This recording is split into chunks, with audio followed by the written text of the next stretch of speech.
Les femmes, si votre mari est infidèle et que vous voulez l'amener vers Jésus, suivez cette histoire, ça va vous donner des idées merveilleuses. Saint Louis-Marie Guignon raconte cette histoire. Voilà, un couple, n'est-ce pas, d'hommes et femmes. La femme était pieuse, elle aimait Dieu, elle aimait vraiment Dieu et priait la Vierge Marie. Et elle voulait aussi que son mari arrête de commettre un certain nombre de péchés, une façon, un comportement qu'il avait qui n'était pas bon. Il sortait avec des femmes, ainsi de suite. Elle voulait qu'il lâche la vie des autres. Elle a parlé de toutes les manières. Pardon, chérie, fais comme ça. Oh, lisons la Bible, prions. Son mari n'était pas là. Il ne veut pas l'écouter. Un jour donc, elle lui dit, bon, quand même, je sais que j'étais trop parlé, mais voilà. Chaque fois que tu passes devant la statue de la Vierge Marie, gars, arrête-toi au moins, même par respect là. Chaque fois que tu passes devant une image de Marie, de Jésus, prie d'abord. Si tu passes devant l'image de la Vierge Marie, voici le Je vous salue Marie. Son mari dit, bon, ok, d'accord, j'accepte. Au moins, l'autre là, j'accepte. si tu me laisses faire ma vie comme je veux, et l'autre là, je fais mon désordre. Elle dit, ok, pas de problème. Son mari faisait donc ça, il respectait ça. Chaque fois qu'il passait devant une image de la Vierge Marie, il disait, un je vous salue Marie. Un jour, il sort, et il s'en allait, n'est-ce pas, faire son désordre habituel, aller avec une autre femme, bien sûr. Il constate au loin une lumière. Il se rapproche et il se rend compte que devant cette lumière-là, c'était une bougie en fait, une lampe. Il y avait donc la statue de la Vierge Marie qui tenait l'enfant Jésus. Bon, attiré par la lumière, n'est-ce pas, il récite simplement le Je vous salue Marie. Et quand il veut se tourner pour partir, il constate seulement l'enfant Jésus qui apparaît là.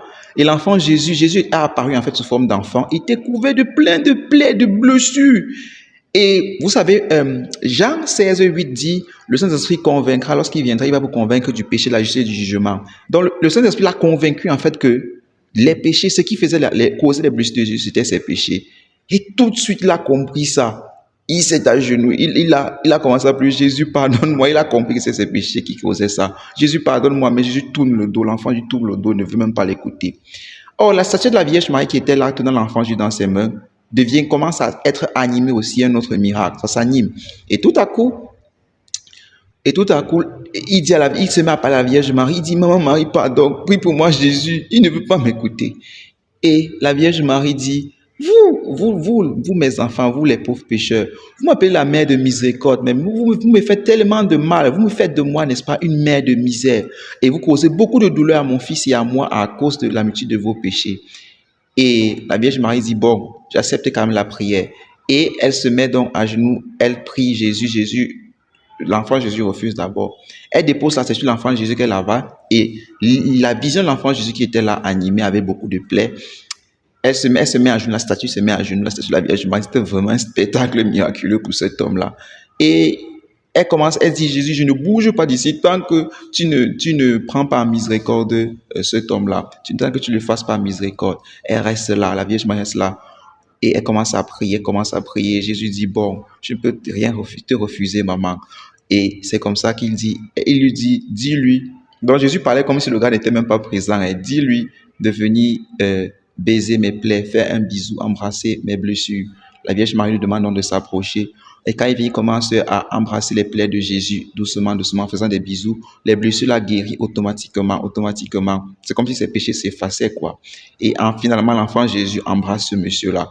Et depuis ce jour-là, cet homme, il a raconté la chose à son épouse. Il a arrêté sa vie de désordre. Il a commencé à aimer Jésus de tout son cœur.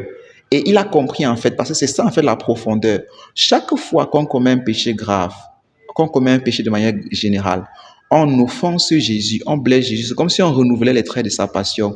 Et donc, c'est par amour que nous ne péchons pas, parce que nous ne voulons pas blesser un Dieu qui nous a tant aimés, si bien qu'il s'est donné sur la croix pour nous.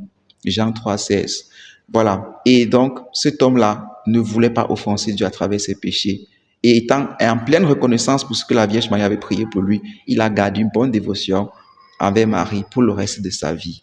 Voilà donc comment, chère dame, vous pouvez amener votre mari infidèle en lui demandant de prier la Vierge Marie doucement.